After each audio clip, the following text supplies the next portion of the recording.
गृहस्थ आश्रम में प्रयोग बताया गया है। तो जब हमारे युवक और युवती दाम्पत्य बंधन में बनेंगे तो सुबह वाली सब्जी की तरह तरोताजा रहेंगे, और कहीं 35 साल में पहुंचेंगे वो विधर्मियों से मुकाबला करने लायक नहीं रहेगी, वो खुद ही रोगी रहेगी।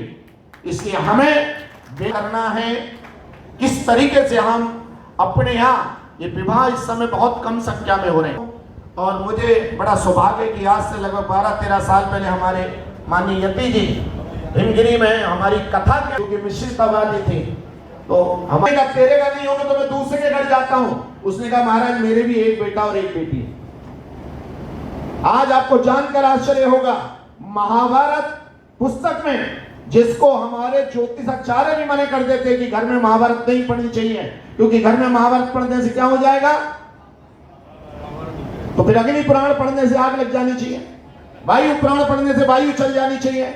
अरे महाभारत में एक श्लोक है कि प्रत्येक हिंदू को कम से कम 2 पुत्र, कितने, कम से कम 2 पुत्र को तो जन्म देना है, चाहे उसके लिए उसके 4 या 6 पुत्रियां क्यों ना हो जाएं। 2 पुत्र और 2 पुत्रियां उनके पास हो, 1 पुत्र और 1 पुत्री उसके अपने लिए होनी चाहिए, और 1 पुत्र और 1 पुत्री राष्ट्र धर्म के लिए होनी चाहिए। इसलिए हमसे कह दिया गया कि महाभारत नहीं पढ़नी चाहिए। तो मैं आपसे निवेदन करूंगा, सबसे पहले अपनी जनसंख्या पे ध्यान देना है। दूसरी, हमारे अंदर जो मतभेद है वो मनभेद तक नहीं पहुंचे। हम सब मां भारती के सपूत हैं, मां भारती का रक्त हमारे अंदर है, और मैं इन्हीं और वीरेंद्र अरोड़ा जी उनकी पूरी टीम को मैं इसलिए साधुवाद देता हूं कि वास्तव में हिंदू समाज को एक रूपता देने के लिए, विभिन्न घटकों को एक मंच पे लाने के लिए वो विगत काफी वर्षों से मेहनत करें।